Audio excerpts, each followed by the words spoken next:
जनगण मन अधिनायक जय हे भारत भाग्य विधाता। पंजाब सिंध गुजरात मराठा द्राविड उत्कल बंगा। विंध्य हिमाचल यमुना गंगा उच्चल जलधि तरंगा। तव शुभ नामे जागे तव शुभ आशीष मांगे। गाहे तव जय गाथा जन गण मंगलदायक जय हे भारत भाग्य विधाता। जय हे जय हे जय हे जय जय जय जय हे। His Excellency Shri Manoj Sinha, Honorable Lieutenant Governor of Jammu and Kashmir. I think my former Vice Chancellor and Advisor Mr. Mattur is not here. Dr. Mattur is not here, as he was supposed to be here. Admiral Anup Singh, Lieutenant General Sanjay Kulkarni, Major General Sanjay Vishwas Rao. I can also see the presence of the Vice Chancellor, Mehraj Mir Sahab of Central University of Kashmir, the IG Kashmir, Mr. Vijay Kumar. Very nice to see you here. एक air India flight से तो मुझे वैसे ही लग रहा था जैसे शायद 27 अक्टूबर 2000 तकरीबन 1947 में हमारी आर्मी की यूनिट फर्स्ट सिख जो श्रीनगर की एयरफील्ड पर उस वक्त लैंड कर गई थी। उस वक्त भी तबाही मची थी।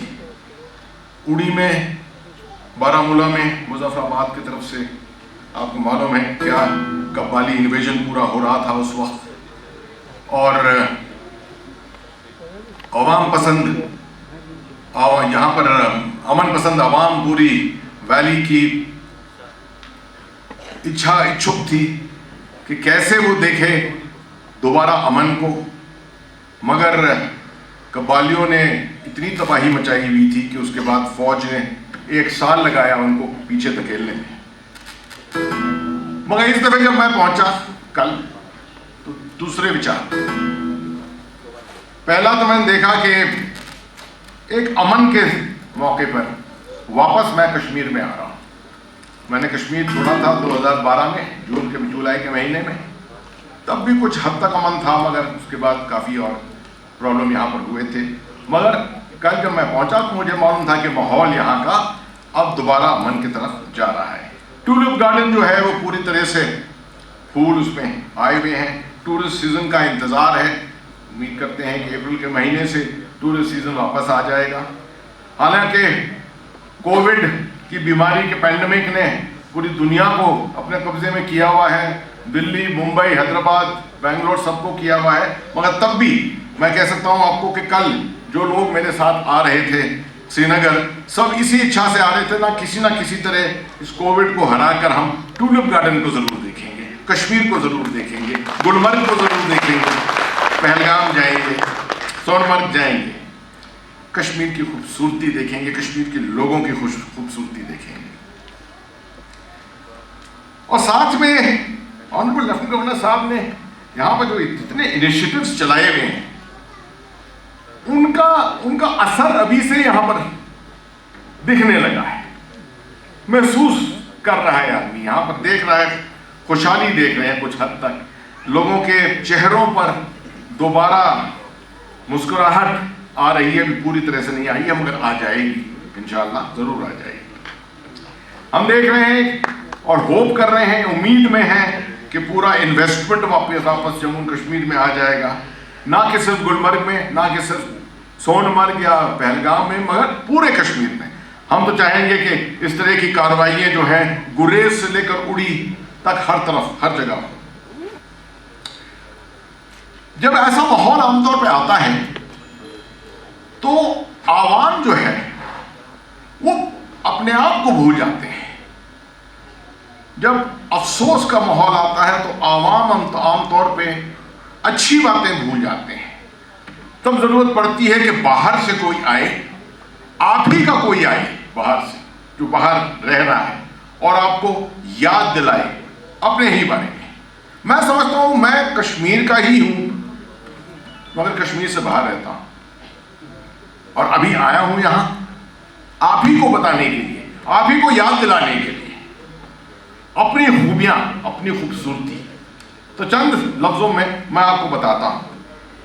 मेरे ख्याल में जम्मू कश्मीर की तरह दुनिया में कोई जमीन नहीं है इतनी खूबसूरत।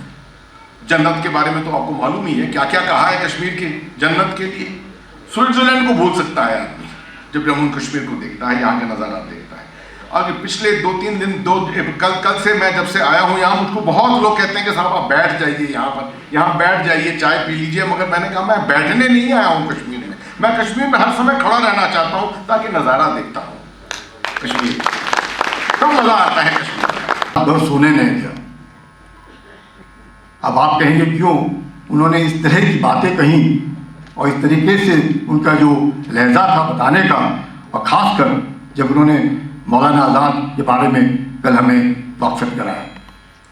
बहुत ही मुझे लगा कि कई एक चीज़ें हैं अपने देश के बारे में जो हम लोग नहीं जानते हैं। और I must thank you sir for having. और जिस तरीके से मैं कहूँगा कि मैं आज अपने आप को एक आई फील प्राउड कि मैं आप लोगों को इतने डिस्टिंग्विश लोगों के सामने संबोधित कर रहा हूँ। मेरा जम्मू कश्मीर से वाक़फ़ियत मेरी तकरीबन 39 साल की सर्विस में, मैं तकरीबन 11 साल इधर मैंने काटे और शुरुआत मैंने 1977 में तंगधार में शुरू की। और तंगधार के बाद आज जब मैं इधर आया, जैसे जनरल हसनैन साहब बता रहे थे, वाकई कल एयरपोर्ट में आने के बाद इस बात का एहसास हुआ कि वाकई अमन है, इस पर कोई शक नहीं है। मानना है कि, और कल भी मैंने ये जिक्र किया था यहाँ टूलिप फेस्टिवल में, कि बकिया हिंदुस्तान में ख़ास तौर से बनारस में ग्रेजुएशन करने के बाद एक तालिबे इल्म डिग्री लेने के से पहले या फौरन बाद 7 कदम कश्मीर की तरफ चलता है। किस लिए चलता है? क्योंकि पूरा हिंदुस्तान अपने इल्म, अपनी हिकमत, दानिश, अपनी अक़दार के लिए कश्मीर का मरहून मिन्नत है। वो ये मानता है कि हमारी ये विद्या, हमारा ये ज्ञान, इसमें सबसे बड़ा योगदान, सबसे बड़ा कंट्रीब्यूशन कश्मीर का है। तो कश्मीरियत जब हम कहते हैं तो ये कश्मीरियत वो है जो पूरे हिंदुस्तान पे असर डालती है, ये कश्मीर तक महदूद नहीं।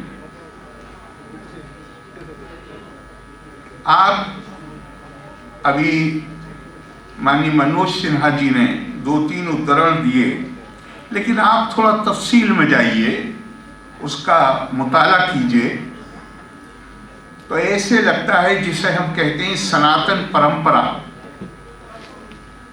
जहाँ मिसाल के तौर पे जो सूत्र बहुत ज़्यादा इस्तेमाल होता है, एकम सद विप्रा बहुधा वदंती, हक एक है, उसको बयान करने वाले, जानने वाले उसको अलग अलग तरह से बयान करते हैं। या अयम नीच परोवेति गणना लघु चेतासाम उदार चरिता नाम तू वसुदेव कुटुंबकम, ये मेरा है, ये तेरा है, ऐसा सोचने वाले वो हैं जिनका जहन छोटा है। जो बड़े जहन का वसीउल मशरब इंसान, उसके लिए तो ये पूरी दुनिया एक खानदान है, एक कुनबा है। अब मैं गौर करता हूं,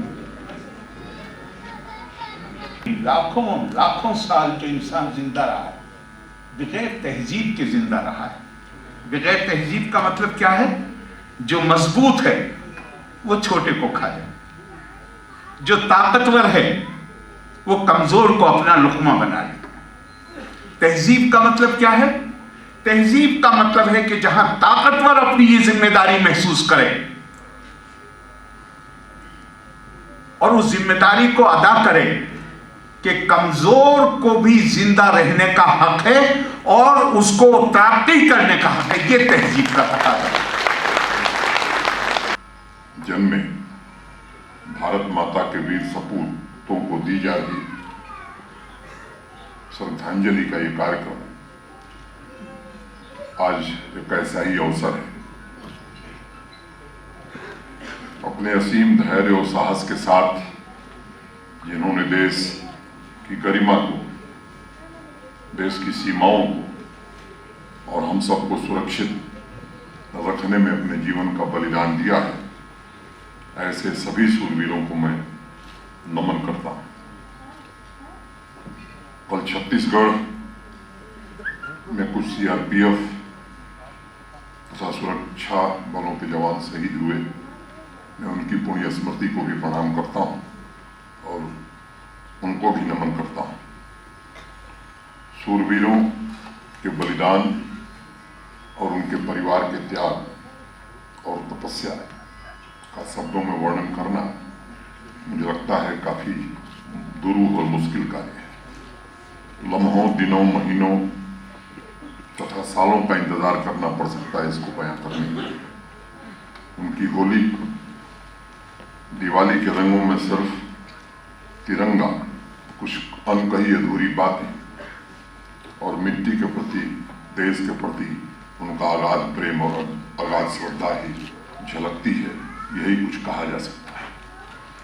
भारत माता की रक्षा में अपने प्राण न्यौछावर करने वाले अशोक चक्र से सम्मानित लांस नायक नजीर अहमद वानी की धर्मपत्नी श्रीमती मेहजबीन को यहाँ हम सबने सुना है।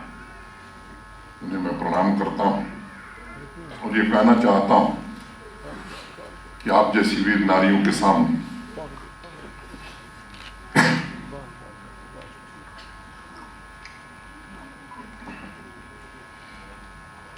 हिमालय का शिखर भी छोटा है।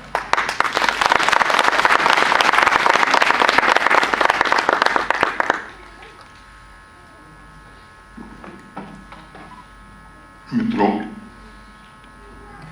देशवासियों की रक्षा में लांस नायक नजीर अहमद वानी और अन्य वीर योद्धाओं ने जिस अद्वितीय साहस और पराक्रम का परिचय दिया, अपने प्राणों की आहुति दी, मुझे लगता है कि वह नई पीढ़ी को पड़ोसी मुल्क द्वारा फैलाए गए आतंक को जड़ से उखाड़ फेंकने के लिए निरंतर प्रेरित करता रहेगा। अशोक चक्र, वीर चक्र से सम्मानित सियाचिन और कारगिल के हीरो नायब सूबेदार चुन्नीलाल, अब्दुल हमीद, सगीर अहमद पठान, मोहम्मद यूसुफ की वीरता और शहादत को शब्दों में बयां करना किसी के लिए मुश्किल काम है। मैत्रेयी उपनिषद का एक श्लोक है, उत्तमा तत्व चिंतन। जीवन में जो सबसे उत्तम है वही तत्व चिंतन है। और जब हम राष्ट्र के बारे में सोचते हैं, उसकी विविध शाखाओं के बारे में सोचते हैं, तब वह कुछ और नहीं बल्कि तत्व की अनुभूति है। मैं जम्मू कश्मीर की संवेदनशील युवा पीढ़ी से आग्रह करना चाहूँगा कि यह धरती हिंदुस्तान की संस्कृति का निचोड़ है। इसके होठों पर कृष्ण की बांसुरी भी है और सूफी संतों के गीत भी।